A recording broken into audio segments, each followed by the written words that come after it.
Puedo lavar su coche por un plato de comida. Cuando vi el rostro de la niña, me quedé en shock. Qué gusto tenerte aquí. Comenta tu ciudad para que pueda traer casos de tu región y saber desde dónde me estás viendo. Mi nombre es Cassandra y hasta hace 3 días, creía que mi vida había encontrado finalmente cierta paz. A los 40 años, había logrado construir un imperio financiero que me daba todo lo que el dinero podía comprar, pero nunca había podido llenar el vacío que llevaba dentro desde hace 7 años. Ese vacío tenía nombre. Mi hija, la bebé que perdí durante el parto y que nunca tuve la oportunidad de abrazar. Era un martes por la mañana cuando todo cambió. Había salido de mi oficina más temprano de lo usual, cansada de las reuniones interminables y los reportes financieros que ya no me emocionaban como antes. Mi Bentley plateado estaba estacionado en el área VIP del centro comercial más exclusivo de la ciudad, reluciente bajo el sol de la tarde. Siempre mantenía mi auto impecable. Era una de esas pequeñas obsesiones que había desarrollado a lo largo de los años. Mientras caminaba hacia mi vehículo, revisando mensajes en mi teléfono, escuché una voz pequeña que me hizo detenerme en seco. Disculpe, señora. ¿Puedo limpiar su auto por un plato de comida? Al principio pensé que había escuchado mal. Levanté la vista lentamente, esperando encontrar a algún adulto, tal vez un trabajador del centro comercial. Lo que vi me quitó la respiración por completo. Una niñita de aproximadamente 7 años estaba parada junto a mi auto, sosteniendo un trapo sucio en sus pequeñas manos. Llevaba una camiseta 2 tallas más grande, jeans rasgados y zapatos que claramente habían visto mejores días. Su cabello castaño estaba despeinado, con pequeños mechones rebeldes que le caían sobre la frente. Pero no era su ropa desarreglada lo que me dejó paralizada. Era su rostro. Mi corazón comenzó a latir tan fuerte que pensé que se me saldría del pecho.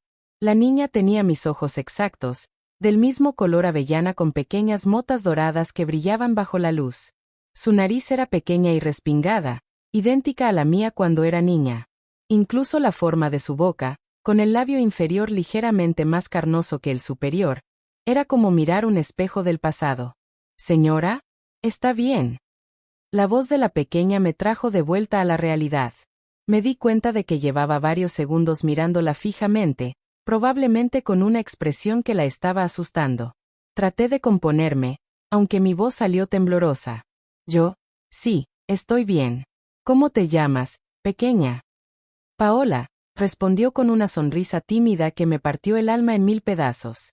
Era la misma sonrisa que yo había tenido a su edad, la misma que aparecía en las fotos amarillentas que guardaba mi madre. ¿Y dónde están tus padres, Paola? Su expresión cambió inmediatamente. La sonrisa se desvaneció y bajó la mirada hacia sus zapatos gastados. Mi papá se fue hace mucho tiempo. Ahora vivo con la señora Carmen y el señor José, pero no tienen mucho dinero. Por eso vengo aquí a veces, para conseguir comida. Sentí como si alguien me hubiera dado un puñetazo en el estómago. Esta niñita, que se parecía tanto a mí que podría ser mi propia hija, estaba pidiendo comida en la calle. Mi mente comenzó a correr en todas direcciones, haciendo conexiones que no tenían sentido pero que al mismo tiempo me aterrorizaban. ¿Hace cuánto se fue tu papá?, pregunté, tratando de mantener mi voz calmada. No me acuerdo muy bien, pero la señora Carmen dice que desde que yo era muy pequeñita, como de meses. 7 años. Hace 7 años había dado a luz a una niña que supuestamente murió durante el parto. 7 años había llorado por una bebé que nunca conocí realmente. Y ahora, frente a mí, estaba una niña de 7 años que era físicamente idéntica a mí, cuyo padre había desaparecido cuando era apenas un bebé. Las coincidencias eran demasiado extrañas para ser casuales. Paola, dije, arrodillándome para quedar a su altura. ¿Qué te parece si en lugar de limpiar mi auto, vienes conmigo a comer algo? Conozco un lugar muy bueno aquí cerca. Sus ojos se iluminaron como estrellas. ¿En serio? No le va a molestar. Para nada. De hecho, me encantaría tener compañía. Mientras caminábamos hacia el restaurante, yo no podía dejar de observarla. Cada gesto, cada movimiento, era como ver fantasmas del pasado. Cuando se emocionó al ver la fuente del centro comercial, aplaudió con las palmas hacia arriba, exactamente como yo lo hacía de niña. Cuando algo la ponía nerviosa, Se tocaba inconscientemente el lóbulo de la oreja izquierda, un tic que yo tenía desde pequeña y que pocas personas conocían. En el restaurante, pedí una hamburguesa con papas fritas para ella y solo un café para mí. No tenía apetito. Tenía el estómago revuelto por las emociones que se agolpaban en mi pecho. Paola comía con la desesperación de alguien que no había tenido una comida decente en días, pero aún así mantenía cierta elegancia natural, masticando con la boca cerrada y usando la servilleta sin que nadie se lo recordara. Paola, comencé cuidadosamente, ¿recuerdas algo de cuando eras muy pequeña? ¿Algún recuerdo de tu papá o de antes de vivir con Carmen y José? Ella negó con la cabeza, tomando un trago de su refresco. No mucho. A veces tengo sueños raros sobre una señora que me cantaba canciones bonitas, pero la señora Carmen dice que son solo invenciones mías. Mi respiración se cortó. Yo solía cantar canciones de cuna cuando estaba embarazada, poniendo mis manos sobre mi vientre y cantando suavemente, creyendo que mi bebé podía escucharme. Incluso durante el trabajo de parto, entre las contracciones, había cantado una canción que mi madre me cantaba cuando era niña. ¿Recuerdas alguna de esas canciones? Pregunté con la voz apenas audible. Paola se sonrojó un poco. Es una tontería, pero a veces cuando tengo miedo, canto una canción que no sé de dónde viene. Comenzó a tararear muy suavemente, y las palabras que siguieron me helaron la sangre. Era la misma canción de cuna que yo había cantado durante mi embarazo. La misma melodía que había resonado en la habitación del hospital mientras daba a luz a mi hija. En ese momento, sentada frente a esta niña que era mi reflejo perfecto, que cantaba las mismas canciones que yo le había cantado en el vientre, que tenía todos mis gestos y manías, supe con una certeza que me aterrorizaba que mi vida estaba a punto de cambiar para siempre. Porque Paola no era una extraña. Paola era mi hija. Y si estaba viva, significaba que alguien me había mentido de la manera más cruel posible durante 7 largos años. Después de esa comida que cambió mi mundo, no podía simplemente despedirme de Paola y seguir con mi vida como si nada hubiera pasado. Cada fibra de mi ser me gritaba que esta niña era parte de mí, que había una conexión que iba más allá de las coincidencias físicas. Cuando terminamos de comer, le propuse algo que nunca pensé que haría con una completa extraña. Paola, ¿te gustaría venir a mi casa esta noche? Tengo una habitación de huéspedes muy bonita, y mañana podemos pensar en cómo ayudarte mejor. La pequeña me miró con una mezcla de esperanza y desconfianza que me partió el corazón. Era evidente que había aprendido a ser cautelosa con los adultos, probablemente por experiencias difíciles que una niña de 7 años nunca debería haber vivido. ¿No se va a meter en problemas por llevarse a una niña que no conoce?, preguntó con una madurez que me sorprendió. Te prometo que no te va a pasar nada malo. Solo quiero asegurarme de que tengas un lugar seguro donde dormir esta noche y comida caliente. Después de un momento de reflexión, Paola asintió. Está bien, pero tengo que avisarle a la señora Carmen para que no se preocupe. La responsabilidad con la que habló me hizo sentir una mezcla de orgullo y tristeza. Orgullo porque a pesar de sus circunstancias difíciles, había crecido con buenos valores. Tristeza porque una niña de su edad no debería tener que preocuparse por esas cosas. El viaje en auto hacia mi casa fue revelador de maneras que no esperaba. Mientras conducía por las calles de la ciudad, observaba por el espejo retrovisor cómo Paola reaccionaba a todo lo que veía. Cuando pasamos por mi calle, una de las zonas más exclusivas de la ciudad, con sus mansiones perfectamente cuidadas y jardines impecables, vi cómo sus ojos se abrían con asombro. ¿Aquí es donde vive?, preguntó cuando me detuve frente a mi casa. Sí, esta es mi casa. Es como un castillo, murmuró. Y la forma en que lo dijo, con esa mezcla de admiración y timidez, me recordó exactamente cómo yo reaccionaba cuando era niña y mi padre me llevaba a visitar casas grandes. Al entrar a la casa, Paola se quedó parada en el vestíbulo, girando lentamente para tomar todo. Mi casa era elegante pero no ostentosa, con muebles de buen gusto y obras de arte cuidadosamente seleccionadas. Pero lo que más me llamó la atención no fue su reacción a la decoración, sino algo mucho más específico. Caminó directamente hacia el piano de cola que tenía en la sala, como si fuera atraída por un imán. Pasó sus pequeños dedos por las teclas sin presionarlas, con una reverencia que me resulté familiar. ¿Sabes tocar piano?, le pregunté. No, pero me gusta mucho la música. A veces, cuando estoy triste, imagino que sé tocar canciones bonitas. Yo había tocado piano desde los 5 años. Mi madre siempre decía que tenía un talento natural para la música, y durante mi embarazo había pasado horas tocando melodías suaves, creyendo que mi bebé podía escuchar y tal vez heredar mi amor por la música. ¿Te gustaría aprender?, pregunté, sentándome en el banco del piano. Los ojos de Paola se iluminaron. ¿En serio me enseñaría? Le mostré algunas teclas básicas, y lo que pasó después me dejó sin aliento. Paola no solo tenía un oído musical excepcional, sino que sus dedos se movían sobre las teclas con una facilidad que era imposible para alguien que nunca había tocado antes. Cuando le enseñé una melodía simple, la reprodujo perfectamente después de escucharla solo 2 veces. «Eres muy talentosa», le dije. Y ella se sonrojó exactamente como yo lo hacía cuando me elogiaban de niña. Después de mostrarle la casa, la llevé a la habitación de huéspedes que había preparado para ella. Era una habitación bonita pero no excesivamente lujosa, decorada en tonos suaves de azul y blanco. Paola se sentó en la cama y rebotó ligeramente, sonriendo con una alegría genuina que me hizo sentir que había tomado la decisión correcta. «Esta cama es más suave que las nubes», dijo. Y esa frase exacta era algo que yo solía decir cuando era niña y visitaba hoteles con mis padres. Mientras le preparaba ropa de dormir, uno de mis camisones más pequeños que le quedaba como un vestido, noté algo que me hizo detenerme en seco.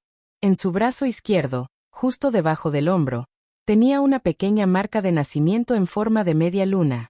Era apenas visible, una pequeña mancha más clara que el resto de su piel. Yo tenía exactamente la misma marca en el mismo lugar. Esa noche, después de asegurarme de que Paola estuviera cómoda y dormida, me senté en mi estudio con una copa de vino que no podía beber, tratando de procesar todo lo que había vivido. Las similitudes eran demasiado específicas para ser casuales. No solo el parecido físico, sino los gestos, las preferencias, incluso esa marca de nacimiento que era genéticamente única. Pero si Paola era mi hija, ¿qué había pasado realmente en el hospital hace 7 años? Los recuerdos de esa noche comenzaron a regresar como fragmentos de una pesadilla que había tratado de olvidar. Recordé el dolor intenso del parto, las horas de labor que parecían no tener fin. Recordé que en un momento dado, los médicos se pusieron nerviosos, hablando en voz baja entre ellos sobre complicaciones. Recordé que mi entonces esposo, Marcus, había salido varias veces de la habitación para hacer llamadas telefónicas que en ese momento me parecieron normales. Y luego recordé el silencio. El terrible silencio después de que mi bebé naciera.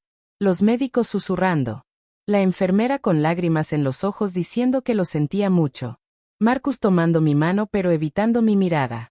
El doctor explicando que había habido complicaciones, que mi bebé había nacido sin vida, que habían hecho todo lo posible. Pero ahora, con Paola durmiendo en la habitación de al lado, esos recuerdos tomaron un matiz completamente diferente. ¿Por qué nunca me dejaron ver el cuerpo de mi bebé? ¿Por qué Marcus había insistido en que era mejor no verla, que sería demasiado traumático? ¿Por qué la cremación había sido tan rápida, antes de que yo estuviera lo suficientemente recuperada para tomar decisiones? A las 3 de la madrugada, escuché pasos suaves en el pasillo. Me asomé y vi a Paola caminando hacia la cocina, aparentemente sonámbula. La seguí silenciosamente y la observé abrir el refrigerador, tomar un vaso de leche, y beberlo de pie junto a la ventana, mirando hacia el jardín. Era exactamente lo que yo hacía cuando era niña y tenía pesadillas. Mi madre siempre contaba que me encontraba en la cocina a medianoche, bebiendo leche y mirando por la ventana, como si estuviera esperando que algo o alguien apareciera. Cuando Paola terminó, lavó el vaso y regresó a su habitación, todo sin despertarse completamente. Al día siguiente, cuando le pregunté si recordaba haberse levantado durante la noche, negó con la cabeza, pero agregó algo que me heló la sangre. A veces tengo sueños sobre una casa grande con un jardín bonito, y en el sueño siempre tengo sed, así que voy a una cocina que parece muy real. Esa mañana, mientras desayunábamos juntas y yo observaba cada uno de sus movimientos, cada expresión, cada palabra, supe que no podía seguir fingiendo que esto era solo caridad. Las evidencias se acumulaban de manera abrumadora, y aunque parte de mí tenía miedo de la verdad, sabía que necesitaba respuestas. Porque si Paola era realmente mi hija, Significaba que durante 7 años había estado viviendo una mentira. Significaba que alguien había orquestado el engaño más cruel que pudiera imaginar. Y significaba que Marcus, el hombre en quien había confiado durante el momento más vulnerable de mi vida, sabía exactamente dónde estaba mi hija y había elegido mantenerme en la oscuridad. La pregunta que me aterrorizaba era, ¿qué más había estado ocultando? ¿Y hasta dónde había estado dispuesto a llegar para mantener esta mentira? Después de 3 días con Paola en mi casa, ya no podía seguir pretendiendo que las similitudes eran meras coincidencias. Cada hora que pasaba con ella me convencía más de que estaba viviendo con mi propia hija, la bebé que supuestamente había perdido hace 7 años. Pero necesitaba pruebas concretas antes de enfrentar la verdad que se estaba formando en mi mente. El miércoles por la mañana, después de llevar a Paola al parque y verla jugar con una alegría que iluminaba todo su ser, decidí que era momento de investigar. Contraté discretamente a un investigador privado, James Morrison, un hombre serio y profesional que había trabajado para mi empresa en casos de fraude corporativo. Si alguien podía desentrañar esta situación, era él.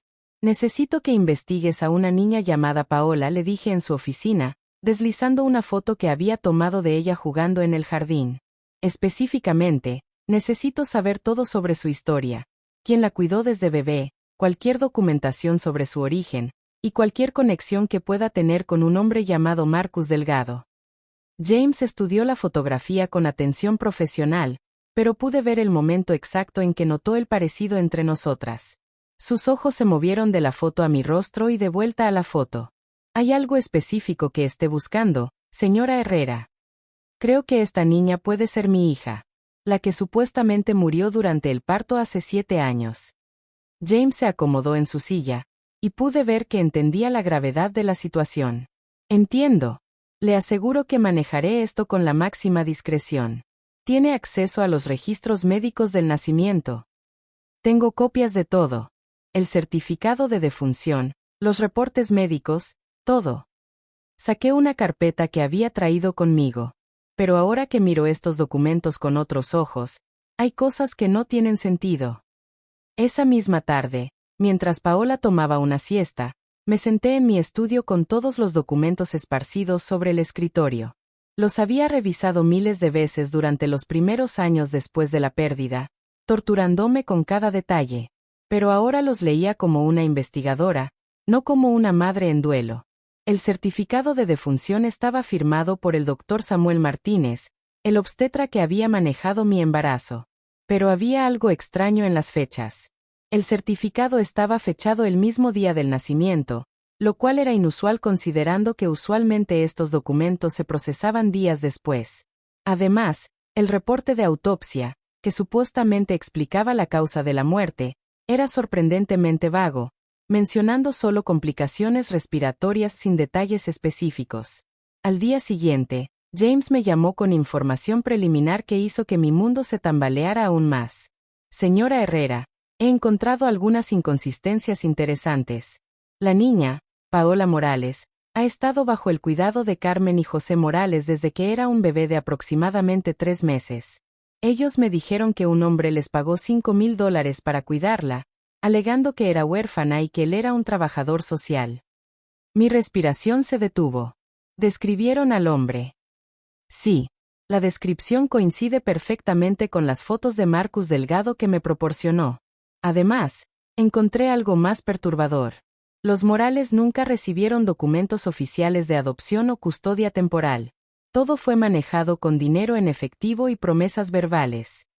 Esa noche, cuando Paola ya estaba dormida, me senté junto a su cama observándola respirar pacíficamente. Su pequeño rostro relajado era como mirar una versión joven de mí misma. En ese momento, tomé una decisión que sabía que era necesaria pero que me aterrorizaba. Necesitaba una prueba de ADN. Al día siguiente, mientras desayunábamos, logré obtener discretamente algunos cabellos de su cepillo.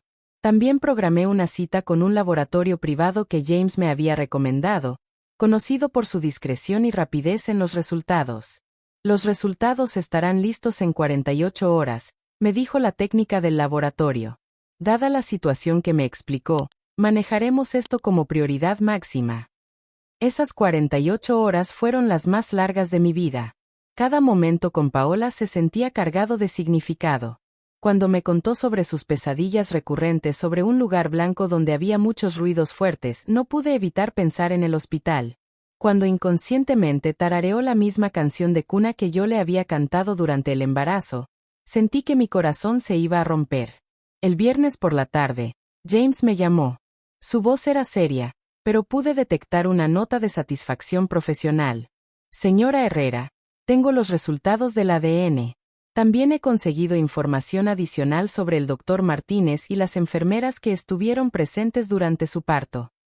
Dime, susurré, aunque ya sabía cuál sería la respuesta sobre el ADN. La prueba de ADN muestra una probabilidad del 99.9% de que Paola es su hija biológica. Aunque lo esperaba, escuchar las palabras en voz alta me golpeó como un tsunami de emociones. Alegría, rabia, alivio, terror, todo mezclado en una tormenta que me dejó sin aliento. Pero hay más, continuó James. Logré contactar a María Elena Vázquez, una de las enfermeras que estuvo presente durante su parto. Está retirada ahora, vive en una casa de retiro en las afueras de la ciudad. Accedió a hablar conmigo, y lo que me contó va a cambiar todo. ¿Qué te dijo? Prefiero que venga a mi oficina mañana por la mañana. Tengo grabaciones de la conversación, y hay documentos que necesita ver. Señora Herrera, lo que su ex esposo hizo fue mucho peor de lo que imaginamos. Esa noche no pude dormir. Me quedé despierta mirando el techo, procesando el hecho de que mi hija, mi bebé que había llorado durante 7 años, había estado viva todo este tiempo. Había crecido sin mí, había pasado hambre, había vivido en condiciones difíciles, mientras yo tenía recursos para darle todo lo que necesitara. Alrededor de las 3 de la madrugada, escuché los pasos familiares de Paola dirigiéndose a la cocina. Esta vez la seguí y, cuando terminó su ritual nocturno de beber leche, me acerqué a ella suavemente. Paola, le dije en voz baja para no asustarla. Se volvió hacia mí, aún medio dormida. ¿Cassandra? ¿Está bien? Sí, mi amor. Solo quería asegurarme de que estuvieras bien. A veces tengo sueños confusos, me dijo, recargándose contra mí de manera natural. Sueño que alguien me canta, pero no puedo ver quién es. Y me siento muy segura en esos sueños. Las lágrimas corrieron por mis mejillas mientras acariciaba su cabello. ¿Te gusta cuando alguien te canta? Sí. Usted sabe cantar. Sin pensarlo, comencé a tararear la misma canción de cuna que le había cantado cuando estaba en mi vientre. Los ojos de Paola se abrieron completamente, y su expresión cambió a una de asombro y reconocimiento. Esa es la canción de mis sueños, susurró. ¿Cómo la conoce? Es una canción muy especial, le dije, abrazándola con cuidado. Una canción que una mamá le canta a su bebé. Paola se acurrucó contra mí, y por primera vez en 7 años, sentí que un pedazo de mi alma roto comenzaba a sanar. Pero al mismo tiempo, una furia ardiente crecía en mi pecho. Marcus no solo me había quitado a mi hija, había robado 7 años irreemplazables de nuestras vidas. Años de primeros pasos, primeras palabras, primeros días de escuela, todo perdido por su traición. Al día siguiente tendría todas las respuestas. Sabría exactamente cómo había orquestado esta crueldad, quién lo había ayudado, y por qué había decidido destruir nuestras vidas de esta manera. Pero una cosa era segura, no importaba lo que tuviera que hacer, no importaba a quién tuviera que enfrentar, Marcus pagaría por lo que había hecho. Y más importante aún, me aseguraría de que Paola supiera la verdad sobre quién era realmente su madre. El sábado por la mañana llegué a la oficina de James con las manos temblorosas y el corazón latiendo tan fuerte que pensé que se me saldría del pecho. Había dejado a Paola con mi ama de llaves, Elena, diciéndole que tenía una reunión importante de trabajo. No era mentira, pero tampoco era toda la verdad. Esta reunión determinaría el curso del resto de nuestras vidas.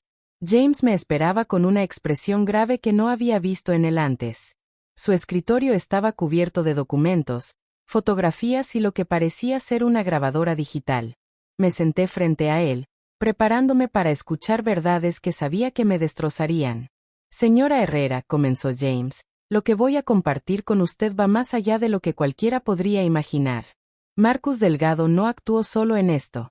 Hubo una conspiración que involucró al menos a 3 personas del personal médico, y las razones detrás de sus acciones son aún más perturbadoras de lo que pensábamos. Presionó el botón de reproducir en la grabadora, y la voz temblorosa de una mujer mayor llenó la habitación. Mi nombre es María Elena Vázquez, y trabajé como enfermera en el Hospital General San Rafael durante 32 años. Me retiré hace 5 años, pero hay algo que me ha atormentado desde el año 2017. Algo que nunca debí haber permitido que pasara. La voz de María Elena se quebró ligeramente antes de continuar. El 23 de marzo de 2017 estuve presente durante el parto de Cassandra Herrera. Todo procedía normalmente hasta que el esposo, Marcus Delgado, habló en privado con el doctor Martínez durante el trabajo de parto. No escuché toda la conversación, pero sí oí cuando Marcus mencionó algo sobre problemas financieros graves y necesitar una solución permanente. Mi sangre se heló.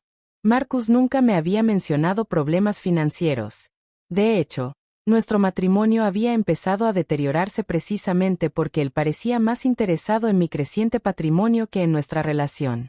La grabación continuó. Después de esa conversación, el doctor Martínez nos dio instrucciones muy específicas. Cuando la bebé naciera, debíamos decir inmediatamente que había complicaciones, y solo Marcus podía estar presente durante los intentos de resucitación. A las otras enfermeras y a mí nos pidieron que saliéramos de la habitación. James pausó la grabación y me miró fijamente. ¿Recuerda ese momento, señora Herrera? ¿Recuerda que le pidieron que esperara afuera? Lo recordaba perfectamente. En medio del dolor y la confusión del parto, me habían dicho que había complicaciones y que necesitaban espacio para trabajar. Marcus se había quedado con los médicos mientras a mí me llevaron a otra habitación. En ese momento pensé que era procedimiento estándar. Continúe, susurré. James presionó play nuevamente. Cuando nos permitieron regresar, 20 minutos después, Marcus estaba consolando al doctor Martínez, quien nos informó que la bebé había nacido sin vida. Pero yo vi algo que nunca olvidaré. Vi a Marcus poner algo en una bolsa médica, algo del tamaño de un bebé, pero envuelto de manera que no se podía ver qué era. La habitación comenzó a dar vueltas alrededor mío. Está diciendo que mi bebé nunca murió. James asintió gravemente. Eso es exactamente lo que está diciendo. Pero espere, hay más. María Elena continuaba. 3 días después, Marcus regresó al hospital con $10,000 en efectivo. Le dio 5,000 al doctor Martínez y 5,000 para dividir entre las enfermeras que estuvimos presentes. Nos dijo que era una compensación por la trauma del caso difícil, y que nunca deberíamos hablar de lo que había pasado esa noche. ¿Y usted aceptó el dinero? Se escuchaba la voz de James en la grabación. Para mi vergüenza eterna. Sí. Era una cantidad enorme para mí en ese tiempo. Mi esposo había perdido su trabajo, y teníamos deudas médicas por la enfermedad de mi madre. Pero nunca pude gastarlo. Durante todos estos años, ese dinero ha estado en una caja de seguridad, esperando el día en que pudiera hacer lo correcto. James pausó la grabación otra vez. María Elena me entregó los billetes originales, señora Herrera. Aún están en la misma caja donde los guardó hace 7 años. No podía respirar. La traición de Marcus era aún peor de lo que había imaginado. No solo había fingido la muerte de nuestra hija, sino que había sobornado a profesionales médicos para que participaran en su engaño. ¿Por qué? Logré susurrar. ¿Por qué haría algo así? James abrió una carpeta llena de documentos financieros. Esto es lo que descubrí después de investigar los antecedentes de Marcus. Resulta que en marzo de 2017, Marcus tenía deudas de juego por casi $200,000 con prestamistas muy peligrosos. Había estado robando dinero de su empresa y estaba a punto de ser descubierto. Los documentos mostraban una red de deudas, préstamos fallidos y transacciones financieras desesperadas que Marcus había mantenido completamente ocultas de mí. Pero aún no entiendo por qué llevar a Paola. Eso lo descubrí cuando investigué más profundo, James interrumpió. Marcus no planeaba huir inmediatamente. Su plan original era diferente. Iba a esperar hasta que usted se recuperara emocionalmente de la pérdida, y luego divorciarse, alegando que el trauma había arruinado su matrimonio. De esa manera, obtendría una liquidación financiera significativa en el divorcio. Entonces, ¿por qué se llevó a Paola? Porque descubrió algo que cambió todo su plan. Una semana después del nacimiento, su empresa anunció que usted había heredado el portafolio completo de su abuelo materno. De repente, en lugar de tener acceso a algunos cientos de miles de dólares, usted se convirtió en multimillonaria prácticamente de la noche a la mañana. La herencia de mi abuelo. Marcus había estado extrañamente distante cuando recibí esa noticia, alegando que estaba procesando su propio duelo por la pérdida de nuestra hija. Nunca sospeché que estaba calculando cómo aprovecharse de mi nueva riqueza. Marcus se dio cuenta de que mantener viva a la bebé le daba una ventaja a largo plazo, continuó James. Si alguna vez necesitaba dinero en el futuro, podría regresar con Paola y chantajearla emocionalmente. Su propia hija se convertiría en su póliza de seguro financiero. La monstruosidad de su plan me dejó sin palabras. Marcus no solo había robado 7 años de mi vida con mi hija, sino que había planeado usarla como una herramienta de manipulación cuando le conveniera. ¿Dónde está ahora?, pregunté, aunque no estaba segura de querer saberlo. Esa es la parte irónica de toda esta historia. Marcus huyó del país 2 meses después del nacimiento, llevándose a Paola con él. Pero sus problemas de juego y deudas lo siguieron. Durante los últimos 7 años, ha estado moviéndose constantemente, huyendo de sus acreedores. Hace 6 meses, abandonó a Paola con los Morales porque ya no podía cuidarla y mantener su estilo de vida de fugitivo. James me entregó otra fotografía. Era Marcus, pero irreconocible. Su cabello había encanecido completamente, había perdido peso de manera poco saludable, y sus ojos tenían la mirada desesperada de un hombre que había perdido todo. Está actualmente en una clínica de rehabilitación en México, tratando problemas de alcoholismo y adicción a las drogas. Sus deudas han crecido a más de $1 millón con intereses, y aparentemente está en un estado de salud mental muy deteriorado. Una parte de mí se sintió satisfecha al saber que Marcus había pagado un precio por sus acciones, pero la mayor parte de mí solo sentía una rabia ardiente por los años perdidos que nunca podríamos recuperar. Y el doctor Martínez murió hace 3 años de un ataque cardíaco. Pero antes de morir, aparentemente confesó todo a su familia. Su viuda me contactó después de que comencé a hacer preguntas. Ella tenía documentos que Martínez había guardado todos estos años, incluyendo un video donde confiesa su participación en el engaño. James me entregó una unidad USB. Todo está ahí. La confesión, los documentos originales, las transferencias de dinero. Evidencia suficiente para procesar a cualquiera que aún esté vivo y para establecer legalmente que Paola es su hija. Esa tarde regresé a casa con pruebas irrefutables de que los últimos 7 años de mi vida habían sido una mentira cruel orquestada por el hombre en quien más había confiado. Paola estaba en el jardín, leyendo un libro bajo la sombra de un árbol, y cuando me vio llegar, corrió hacia mí con una sonrisa que iluminó toda mi alma. Cassandra, Elena me enseñó a hacer galletas. ¿Quiere que le muestre? La abracé con fuerza, inhalando el aroma dulce de su cabello y sintiendo el peso pequeño y perfecto de su cuerpo contra el mío. Era mi hija. Finalmente tenía pruebas de lo que mi corazón había sabido desde el momento en que la vi. Pero ahora venía la parte más difícil. Decidir qué hacer con esta verdad que cambiaría nuestras vidas para siempre. Los días siguientes después de descubrir toda la verdad fueron una montaña rusa emocional que nunca pensé que podría soportar. Tenía a mi hija conmigo, pero legalmente ella seguía siendo una menor abandonada bajo el cuidado de los Morales. Aunque Carmen y José habían sido buenos con Paola dentro de sus limitaciones, yo sabía que necesitaba formalizar mi custodia antes de que alguien más pudiera interferir. El lunes por la mañana me reuní con mi abogado, Ricardo Mendoza, un hombre brillante que había manejado mis asuntos legales durante años.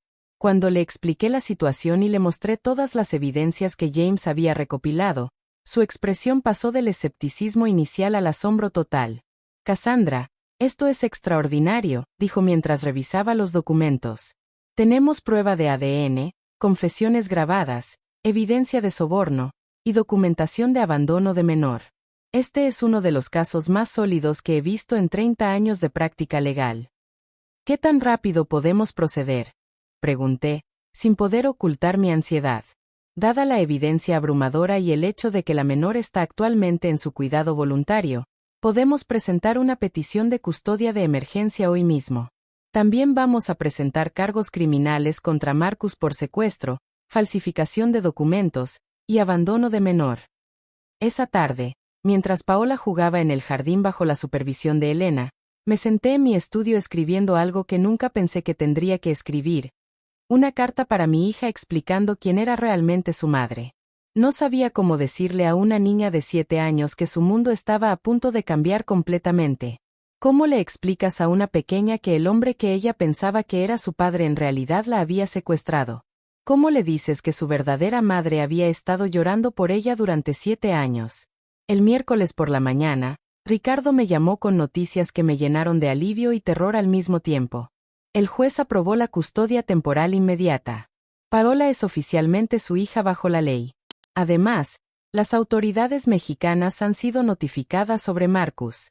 Va a ser extraditado para enfrentar cargos criminales. ¿Y qué significa esto para Paola? ¿Cuándo debo decirle la verdad? El tribunal ha ordenado que se asigne un psicólogo infantil para ayudar con la transición. La doctora Ana Sofía Ruiz se especializa en casos de reunificación familiar traumática. Ella nos ayudará a determinar la mejor manera de revelar la información a Paola. Esa tarde conocí a la doctora Ruiz, una mujer cálida de aproximadamente 50 años con una presencia tranquilizadora que me hizo sentir que Paola estaría en buenas manos. He revisado todo el expediente, me dijo durante nuestra primera reunión. Este es un caso excepcional, pero he visto reunificaciones exitosas en circunstancias similares. La clave está en ir paso a paso, permitiendo que Paola procese cada revelación a su propio ritmo. ¿Cuánto tiempo tomará? Cada niño es diferente, pero dada la conexión natural que ya han desarrollado ustedes dos, y el hecho de que Paola se siente segura y amada en su hogar, estimo que podríamos comenzar con revelaciones parciales en 2 semanas. Durante esos días de espera, observé a Paola más cuidadosamente que nunca. Cada sonrisa, cada palabra, cada gesto se había vuelto precioso para mí de una manera que no había experimentado antes. Sabía que pronto tendríamos conversaciones difíciles, pero también sabía que finalmente tendríamos toda una vida para conocernos como madre e hija. Una noche, mientras leíamos juntas antes de dormir, Paola me hizo una pregunta que casi me hizo llorar. Cassandra, ¿por qué es usted tan buena conmigo? Nadie antes había sido tan buena conmigo. Porque te quiero mucho, Paola, le respondí, abrazándola contra mi pecho. Más de lo que las palabras pueden expresar. Me va a dejar quedar con usted para siempre. Para siempre y un día más, le prometí, y vi cómo sus ojos se iluminaron con una felicidad pura que me recordó por qué había luchado tanto por llegar a este momento. El jueves por la tarde, James me contactó con noticias sobre Marcus que me dejaron con sentimientos encontrados. Marcus ha sido arrestado en México y está esperando extradición. Pero hay algo más que necesita saber. Al parecer, durante estos años ha estado intentando contactarla varias veces. ¿Qué quiere decir? He encontrado evidencia de que Marcus contrató a investigadores privados para rastrear su ubicación y estado financiero al menos 3 veces en los últimos 7 años. Cada vez se acercó a contactarla, pero luego se echó para atrás. Mi teoría es que estuvo esperando el momento perfecto para regresar y usar a Paola como leverage para obtener dinero de usted. La idea de que Marcus había estado observándome durante años, planeando cómo explotar mi amor maternal por dinero, me llenó de una rabia que no sabía que era capaz de sentir. ¿Cuándo será el juicio? Dado que está cooperando con las autoridades mexicanas y que su estado de salud es precario, probablemente en 6 a 8 semanas. ¿Quiere estar presente? Sí, respondí sin dudarlo. Quiero mirarlo a los ojos cuando pague por lo que nos hizo. Esa noche, después de que Paola se durmiera, me senté en mi balcón con una copa de vino, mirando las estrellas y pensando en todo lo que había cambiado en las últimas 2 semanas. Había pasado de ser una mujer exitosa pero emocionalmente vacía, a ser una madre que finalmente había encontrado a su hija perdida. Pero también sabía que los días más difíciles aún estaban por venir. Pronto tendría que sentarme frente a Paola y explicarle que toda su vida había sido construida sobre una mentira. Tendría que decirle que el hombre a quien ella había llamado papá era en realidad la persona que nos había separado. Y tendría que ayudarla a entender que aunque habíamos perdido 7 años preciosos, ahora tendríamos el resto de nuestras vidas para recuperar el tiempo perdido. El viernes por la mañana, la doctora Ruiz vino a la casa para conocer a Paola. Las observé interactuar desde la distancia, viendo cómo mi hija respondía con su naturaleza abierta y confiada a las preguntas gentiles de la psicóloga. Después de 1 hora, la doctora me llamó aparte. Cassandra, Paola es una niña extraordinariamente resiliente.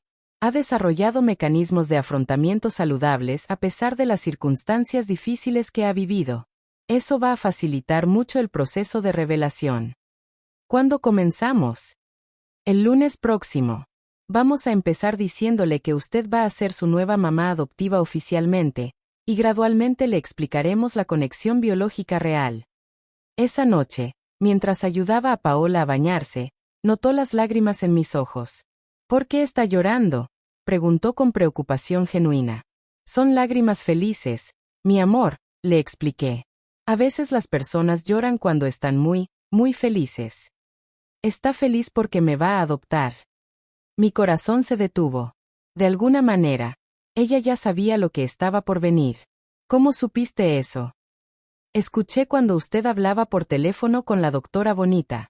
¿De verdad voy a ser su hija para siempre? Sí, Paola. Para siempre y para siempre. Se lanzó a mis brazos con una fuerza que me sorprendió, abrazándome como si fuera su salvavidas en medio de un océano tormentoso. He estado esperando una mamá como usted toda mi vida, susurró contra mi cuello. En ese momento supe que sin importar qué tan difíciles fueran las conversaciones que venían, qué tan complicado fuera el proceso legal, o cuánto dolor nos hubiera causado Marcus, habíamos encontrado nuestro camino de regreso la una a la otra. Y esta vez, nadie nos separaría jamás. 6 meses después de ese primer encuentro en el estacionamiento del centro comercial, mi vida se había transformado de maneras que nunca había imaginado posibles. El proceso de revelar la verdad a Paola había sido gradual pero exitoso, guiado por la sabiduría de la doctora Ruiz y lleno de momentos tanto desgarradores como hermosos. La primera revelación importante había llegado 3 semanas después de nuestra conversación en el baño. La doctora Ruiz había sugerido que comenzáramos explicándole a Paola sobre las coincidencias especiales entre nosotras, nuestro parecido físico, nuestros gustos similares, incluso esa marca de nacimiento que compartíamos. ¿Sabes qué significa cuando 2 personas se parecen tanto?, le había preguntado la doctora Ruiz durante una de sus sesiones. Que somos de la misma familia, había respondido Paola con una intuición que me sorprendió. Exactamente. Cassandra no es solo alguien que te adoptó, Paola. Ella es tu mamá biológica.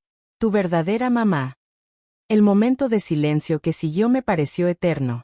Paola me miró con esos ojos avellana que eran tan parecidos a los míos, procesando información que cambiaría su comprensión de toda su vida. ¿Usted es mi mamá de verdad?, me preguntó finalmente. Sí, mi amor. Soy tu mamá de verdad. En lugar de confusión o miedo, lo que vi en su rostro fue alivio puro. Se lanzó a mis brazos con una fuerza que me dejó sin aliento. Lo sabía, murmuró contra mi cuello.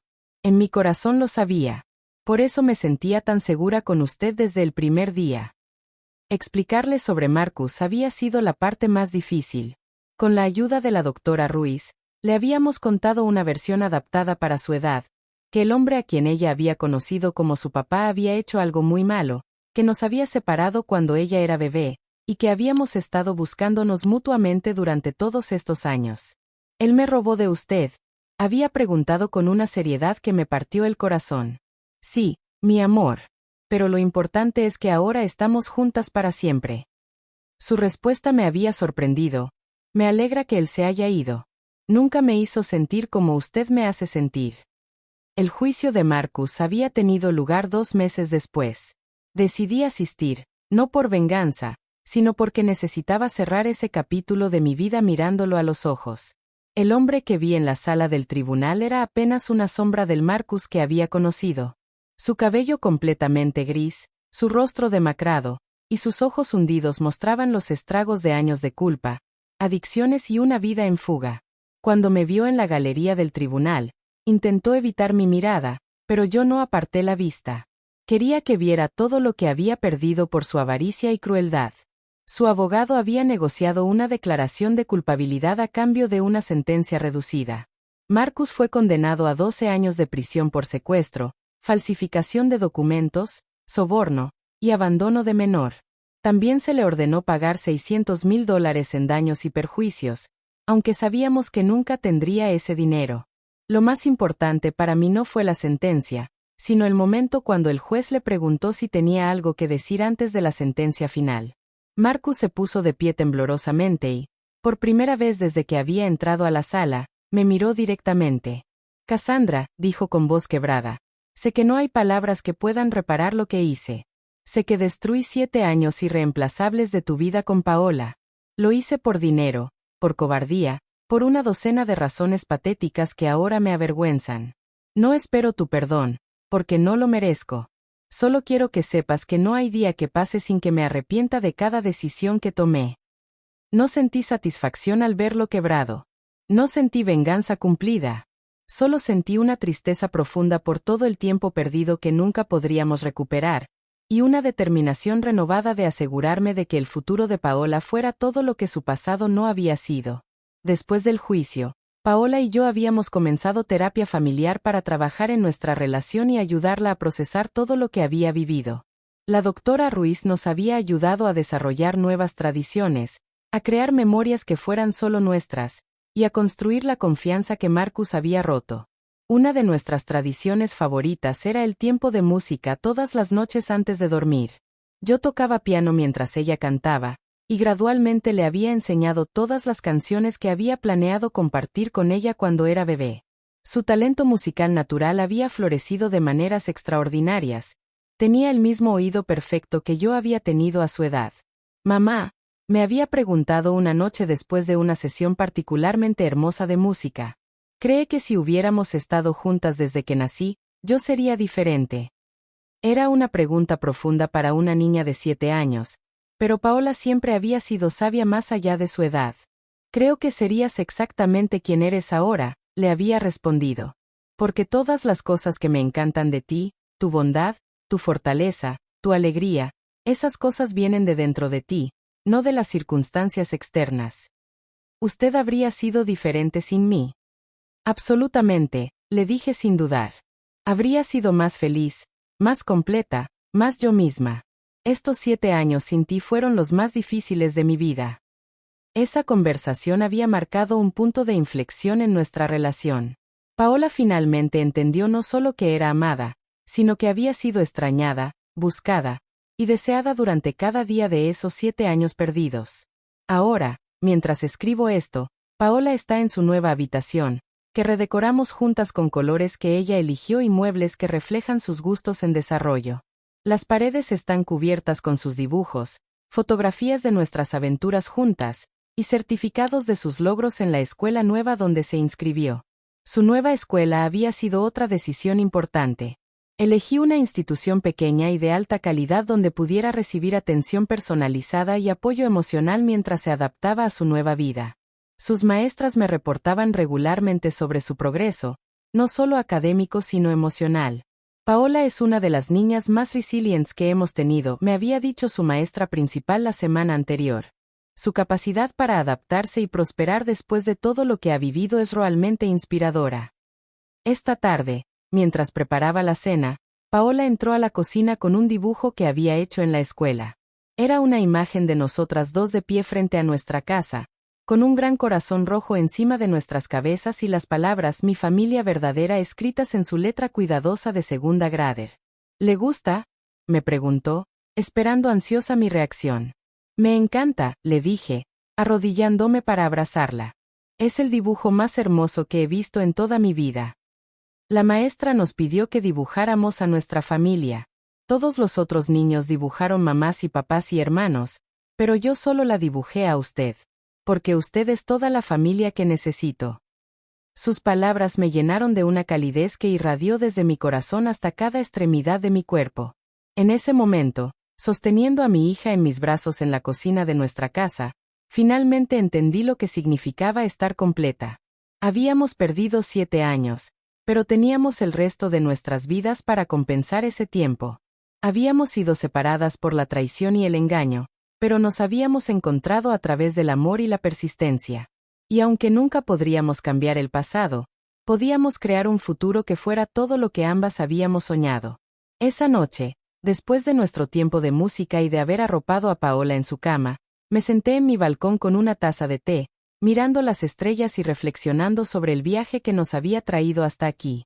Mi vida había sido transformada por un encuentro aparentemente casual en un estacionamiento, por una niñita que me había ofrecido limpiar mi auto a cambio de comida. Pero ahora sabía que no había sido casualidad.